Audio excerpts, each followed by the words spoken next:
जब जब इस धरती पर पाप का भार बढ़ा, जब अधर्म ने धर्म को कुचलने की ठान ली, जब राक्षसी प्रवृत्तियों ने पृथ्वी की गोद को कांपने पर मजबूर कर दिया, तब तब भगवान विष्णु ने किसी न किसी रूप में अवतार लिया। मानवता के कल्याण के लिए, धर्म की स्थापना के लिए। आज हम एक ऐसे ही अलौकिक अवतार की कथा सुनाने जा रहे हैं। एक ऐसे अवतार की जो मानव नहीं था, जो किसी साधारण जीव का रूप लेकर आया, लेकिन जिसमें समाहित थी परम शक्ति।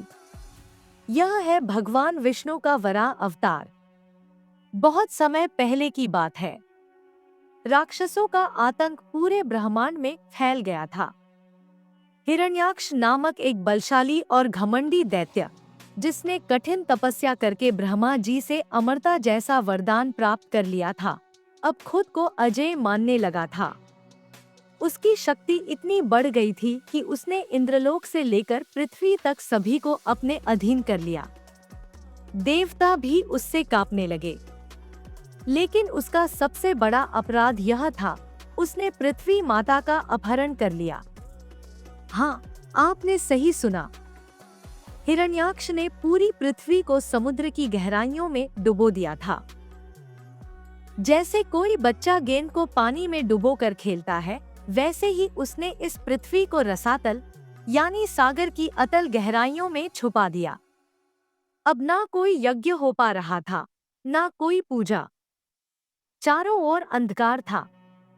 देवता भयभीत होकर भगवान विष्णु की शरण में पहुंचे और बोले, हे नाथ, आप ही सृष्टि के पालनहार हैं। यह संसार आपके बिना अधूरा है। आप ही हमारी रक्षा कर सकते हैं।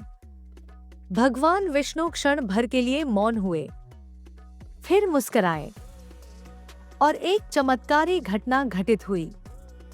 सहसा ब्रह्मा जी के नासिका छिद्र से एक अद्भुत रूप प्रकट हुआ। वह था एक विशाल वराह यानी जंगली सुअर के रूप में। पर यह कोई साधारण वराह नहीं था। इसका शरीर पर्वतों जितना विशाल था, आंखों से अग्नि की ज्वालाएं निकल रही थी और उसकी गर्जना से दिशाएं कांप उठीं। यह था भगवान विष्णु का वराह अवतार। जैसे ही भगवान वराह ने पृथ्वी को खोजने का संकल्प लिया, वे सीधे रसातल की ओर चल पड़े। महासागर की लहरें उनके पग स्पर्श से शांत हो गईं।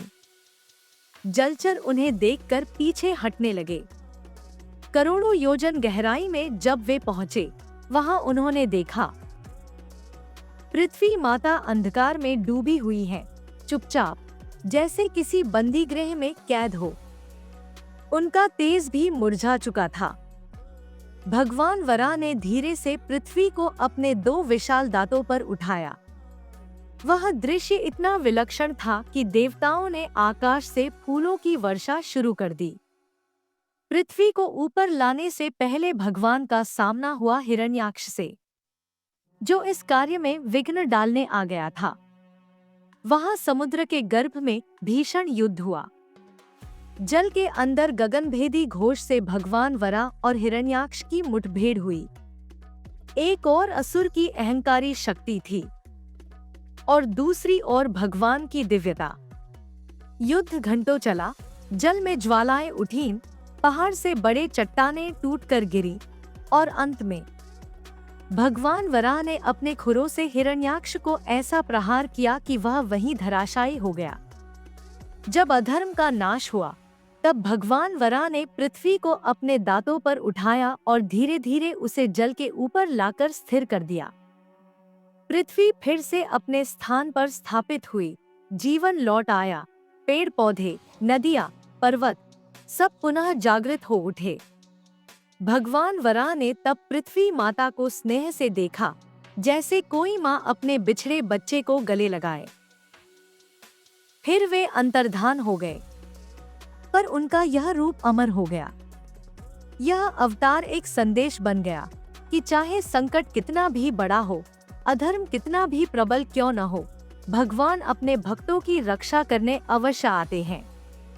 तो यह थी कथा भगवान विष्णु के वराह अवतार की, एक चमत्कारी रूपांतरण की, एक अलौकिक युद्ध की और एक दैवी संदेश की।